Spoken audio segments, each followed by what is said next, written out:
Welcome to The Explainer. All right, today we are diving deep into the mind of one of the most fascinating characters out there, Kiyotaka Ayanokoji. So, what really makes him tick? What makes him so dangerously effective? Let's get into it. You know this quote right here? This is basically the master key to understanding Ayanokoji.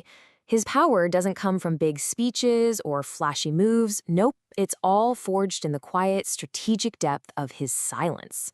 Think about it. While everyone else is busy making noise, he's just watching, he's analyzing, and honestly, he's winning the game before most people even know it started. So, first up, let's talk about the mask he shows the world, what we can call his silent genius persona.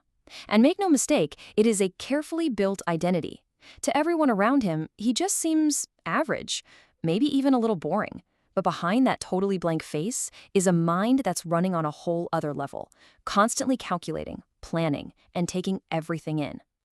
And this right here gets to the absolute heart of his philosophy. He goes out of his way to hide his incredible strength and his genius-level intellect. But why? Well, because for Ayanokoji, showing off your power is just a rookie mistake. It paints a target on your back. The real game is all about control. And true control, that's something you perfect in the shadows, not when you're standing in the spotlight. Okay, so if he isn't using his raw strength, what's he actually using? That brings us to his number one weapon, the very foundation of all his strategies, the simple, powerful act of observation. See, while pretty much everyone else is just caught up in reacting emotionally to things, Ayanokoji runs on this super disciplined loop. First, he observes silently. He just watches.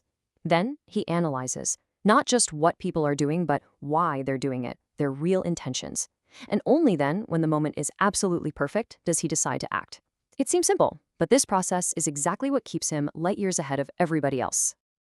You have to understand, he works from a core principle. Words are the least reliable source of information you can get. He figures people out by watching everything else, the tiny expressions on their face, their posture, where their eyes go, and maybe most importantly, all the things they don't say. He just knows that the real truth is always hiding between the lines. But being able to observe like that at that level, it's only possible because of what's going on inside him.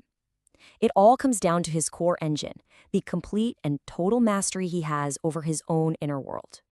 This chart just lays it out perfectly, doesn't it? Most of us, we live over on the left side. We're kind of slaves to our emotional reactions, right? Someone insults you, you get angry. Something scares you, you feel fear. But Ayanokoji, he lives entirely on the right. For him, feelings are just another stream of data to be analyzed. They aren't orders he has to follow. Emotion isn't a weakness that can be used against him. It's a weapon that he can use.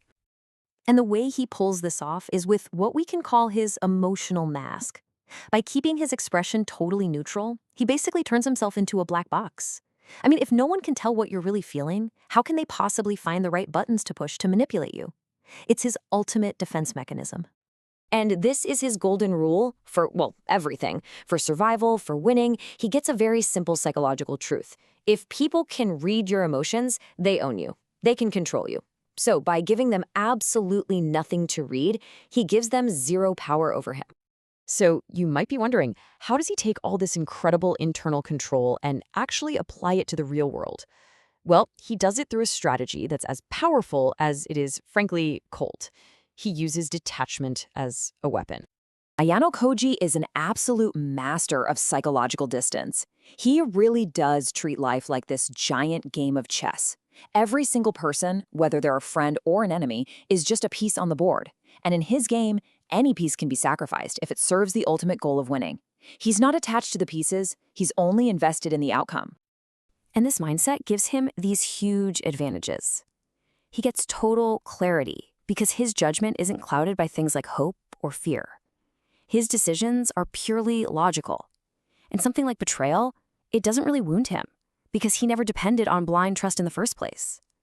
This is how he stays the one moving the pieces, instead of just being one of the pieces being moved. Just think about it for a second. Most of us, whether we know it or not, we are constantly broadcasting what we think, what we're afraid of, what we want.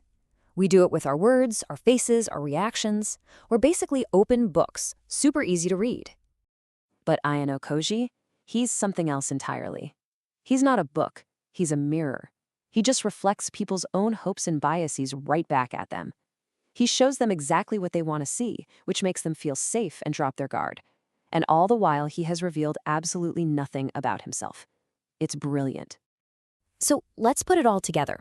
What happens when you combine that silent persona, the intense observation, and that cold detachment? You get the final piece of the puzzle, the ultimate application of his mind, the ability to think 3 steps ahead of, well, everyone. This is the perfect way to visualize his thinking. See, most people are stuck on layer 1, just dealing with the problem right in front of them. Ayanokoji, at the same time, is running simulations for layer 2, predicting every single possible future that could happen.